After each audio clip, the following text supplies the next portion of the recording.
What's up, you guys? How y'all doing? So, New Jersey Supercross at East Rutherford was this past Saturday morning for me anyway. And personally, I kind of like the Supercross in the morning for me where I live because I was able to go to UH softball and not have to worry about rewatching the race when it came up. Although I don't think I'll have the luxury this coming week when UH softball finishes their home season against UC San Diego at Rainbow Wahine Softball Stadium. But that's for next week. I'm going to talk about New Jersey, which was a day race, East Rutherford. And while the racing was kind of like more like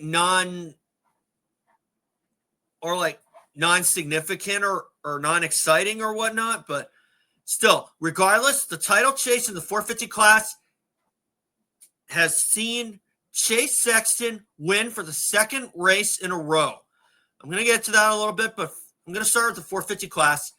But remember, subscribe if you think that I'm worth listening to. That's good enough for me. I don't have the same kind of insight as Cooksey, but you know what? I don't care. If you think I'm worth listening to, that's good enough for me. So anyway, guys, subscribe. Let's get into this. I'm going to start with the 450 class this time. Here comes my banner. And before I talk about this, Chase Sexton wins again. Cooper Webb given a taste of his own medicine. I put 3 question marks there because that's what I feel is going on. But I'm going to talk about the real elephant in the room right now. And Jerry Robin, the privateer, unfortunately had a bad crash on the track and has a paralyzing injury. He's paralyzed from the navel down. And that is pretty scary. And when you hear about, like Cooksey was talking about, when you hear about guys who end up in a wheelchair, you tend to forget about them real quick, unless you're someone like me who's kind of followed them a little more closely, who followed their racing careers kind of closely. Well, some of them anyway. And even some that did make a full recovery but did not race again after bad crashes. I can remember Jimmy Button, Ernesto Fonseca, Jesse Nelson, Doug Henry, even though Doug Henry's career was long over in motocross anyway. And, of course, Mitch Payton, another example of that. Danny Chandler, he was before my time. I didn't really know much about him, but all I know is that he was in a wheelchair from a really bad accident. But you know what? I send my best wishes to Jerry Robin. I hope that he recovers from this. But, you know, for a privateer to suffer some pretty bad injuries like that, another guy who comes to mind, James Marshall, San Diego 06. That's the kind of stuff that can really leave you pretty numb.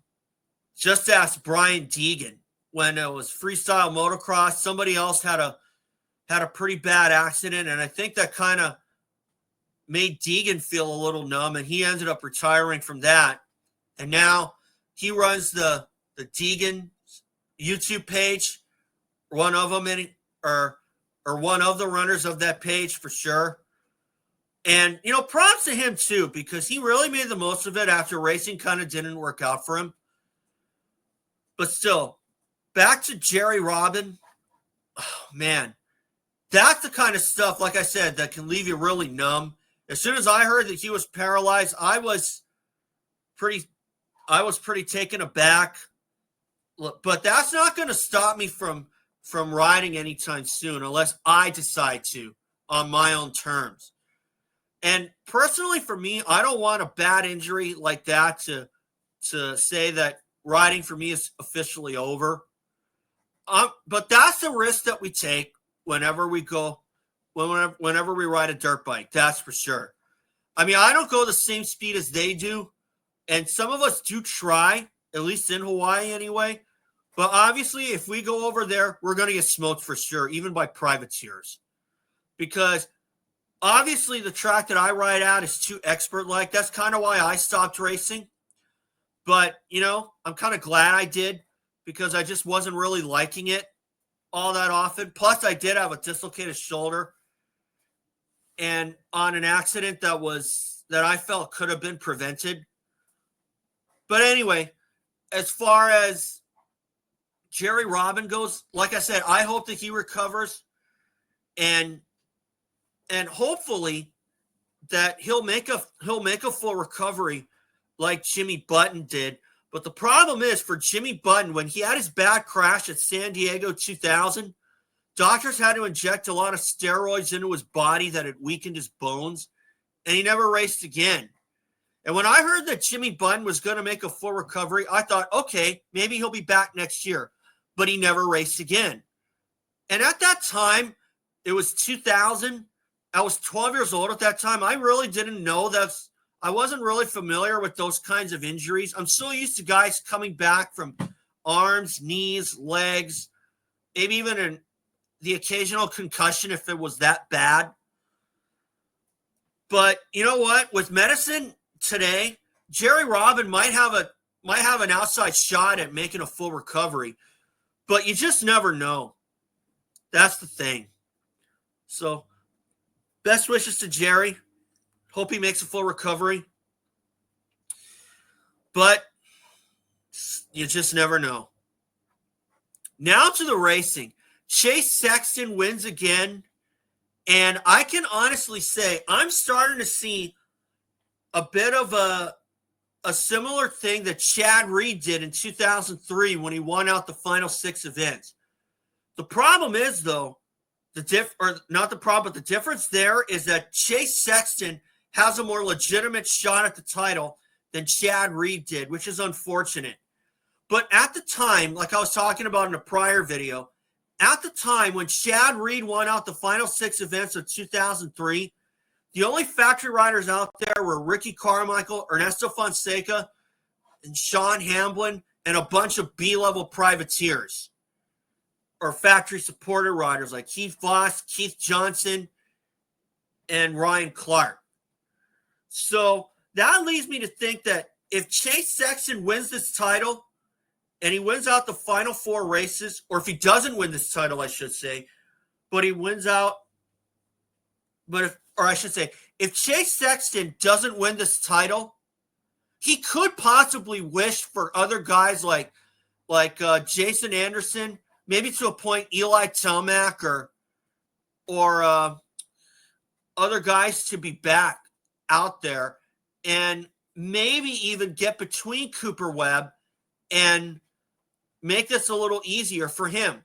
Because the way that I see it, Aaron Plessinger, I don't really see him holding off Cooper Webb at all, even if they were former teammates when Webb was at KTM. But I just don't see Aaron Plessinger holding off someone like Cooper Webb until the end of a race. He might do it for a portion of the race, but I don't see him doing that for a whole 20 minutes and a lap. That's the thing. So that's the one thing that might hurt Chase Sexton if he doesn't win out these final races. If he does win out these final races, he's the champion by way of the tiebreaker. Now, I say that Cooper Webb was given a taste of his own medicine. Really? For Cooper Webb to do the finger gun back at Chase Sexton when he won Seattle, and that really fired up Chase Sexton. For Cooper Webb to finish second behind Sexton in these last 2 races, it just makes you wonder if Chase Sexton is giving Cooper Webb a taste of his own medicine. And in my opinion, I think that he is getting a taste of his own medicine. Cooper Webb, I mean. Because really, there's an old saying going around. There's an old saying that if you dish it out, can you take it? I mean, it's like telling jokes. If you're the butt of jokes, if you can handle being the butt of jokes, then that's par for the course. If you don't appreciate being joked on, if you do what Cooper Webb did to someone like Chase Sexton, and then you get it back to you, and you can't even take it, what kind of person are you? Seriously. What kind of person are you if you can't take something back at you? If Cooper Webb could have just looked at it like, okay, well, I gave him the finger gun. I guess I deserve that. Yeah, you do deserve that, okay? If you go around, but the way that I said it is kind of like Cooper Webb going about saying that, he's winning races and he did the finger gun to me. I didn't deserve that. Well, hello, you did the finger gun to Chase Sexton. Of course he's going to give you a taste of your own medicine. And really, if you can't just own it up and say, okay, I guess I deserve that, or I know I deserve that, that's the kind of person that you just showed, or you just kind of proved to everyone that you can dish it out, but you can't take it. Okay? That's the thing. And if Cooper Webb loses this title because of what Chase Sexton did to him, doing the finger gun back, not only is he being given a taste of his own medicine, but that's where he lost the title, doing the finger gun after the Seattle race. If Sexton wins out the final 4 races. And do I see him doing that? Yeah, I see him doing that. If Chad Reed won the final 6 events of 2003, Chase Sexton can win out the final 4 races of this season. James Stewart won 5 of the last 6 in 2006, and he didn't win the championship. But the thing is, James Stewart had 3 races outside of the top 3 that year in 2006. But the one that really hurt him, that's 17th at St. Louis. Carmichael got 20th. Chad Reed won the race. And just like that, Chad Reed moved to the points lead. So, really, if Cooper Webb doesn't appreciate being given a taste of his own medicine, or kind of like doesn't man up to being given a taste of his own medicine, yeah, that's where he lost his championship, for sure. Okay, now to the 250. Seth Hammaker wins second race. Pro Circuit could be East champ. Now, I say this because, as many of you have heard me say this before, I've been feeling really, really sorry for Mitch Payton with the way that the luck that his riders have gone through in these past few years. Because, you look at the roster, I mean, Ty Masterpool's out with injury. Drew Adams is out with injury on the West Coast. Levi Kitchen is out on the East Coast. Cameron McAdoo's out on the East Coast. And that pretty much leaves Seth Hammaker as the only guy in the truck, at least until they get to the West anyway. Because the way that it is right now, the way that this roster is right now, I'm kind of surprised that Pro Circuit didn't give Max Vohland another chance, because he deserved another chance, for sure. Logging only 3 events under that Pro Circuit tent where he was starting to come into his own, and then have a dislocated hip and then sciatic nerve troubles after that. I mean, yeah, that can kind of be an elephant in the room on one side of the coin. But on the other side of the coin, you only raced 3 times in 2024.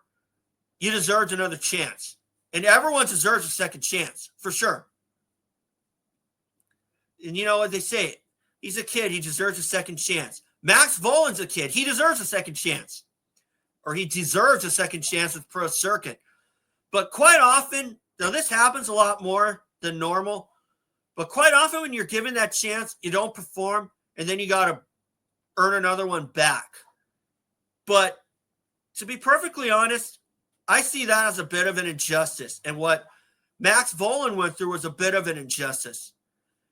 But, as far as the racing goes, Seth Hammaker possibly winning the title, that's great. And, as much as I'd like to see Tom Vialle go back-to-back before moving to the 450s, I wouldn't mind eating my words if Seth Hammaker wins this championship. Because like I said, I've been feeling really sorry for Mitch Payton and his team with the way that his years have gone.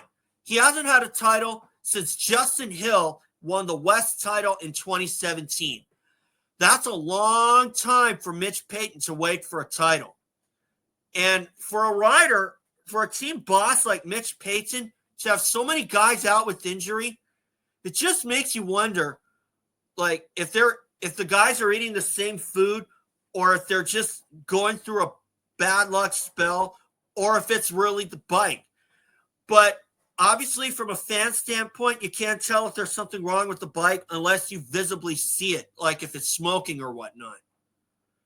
So, for Seth Hammaker, I hope he pulls it off. I also hope that Tom Vialle pulls off back-to-back titles before he goes to 450s. But then again, Tom Vialle could possibly go to 450s anyway, just like how RJ Hampshire is after the season. He's supposedly was going to make his 450 debut in the motocross season, but that's now in jeopardy because it looks like he may need to undergo another wrist surgery. And I'll tell you what, for RJ Hampshire to have his career ended by a wrist injury, now he's going to know what Rick Johnson went through. Because now, while I don't remember, while this was before my time, Rick Johnson was doing so well in the 89 Supercross season, I think it was, when he injured his wrist, and that pretty much ended his career. And he wasn't really the same after that. He retired, I think, around 90 or so. I don't know. That was before my time, but still. The guy can ride really good. And I should know, I actually was part of his motocross schools when he came to Hawaii in 2007. So, this is one of those times where RJ Hampshire could maybe have his potential robbed by an injury. And you sure hate to see that happen to somebody. That's for sure. You really, really don't want to see a guy have injuries rob him of a legit chance at being a superstar in the sport. Like Adam Cincerillo. He won the 250 motocross title. I thought he had a learning curve for the 450 class, even after he won the Monster Energy Cup in 2019. And then he was just plagued by injuries. I mean, other guys like Adam Cincerillo, Trey Kennard, maybe Christian Craig to a point in the first part of his career, but he came back. But still,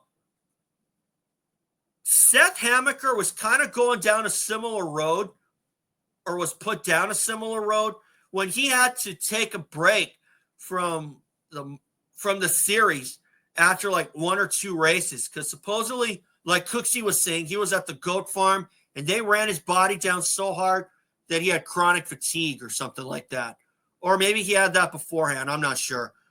But still, now he's training with Michael Byrne, and Michael Byrne is doing something right for sure, like Cooksey said. And I agree, because Michael Lessie was under his tutelage. Blake Baggett was under his tutelage until he retired quietly. And now it looks like Seth Hammaker could very well deliver a title for Pro Circuit Kawasaki, and I hope he does. For someone like Michael Byrne in your corner, that's the kind of person that you want for sure. I mean, I'm not dissing anyone. I'm not going to try to diss anyone because I know that any trainers, because I know they got their own ways. And if it works, great. If it doesn't, then oh well. Them's the breaks. But still, kudos to Seth Hammaker for winning his second race of the season. He looks like he's the guy to beat. And when you get the first one, they come a lot easier. And to be perfectly honest, I thought Hammaker was going to be a one-hit wonder after he won the Dallas race in 2021. So we'll see what happens. There's only a few rounds to go before 2025 Supercross is behind us. So anyway, guys, I'm going to leave it at that. And remember, subscribe, and I'll see you all for the next race.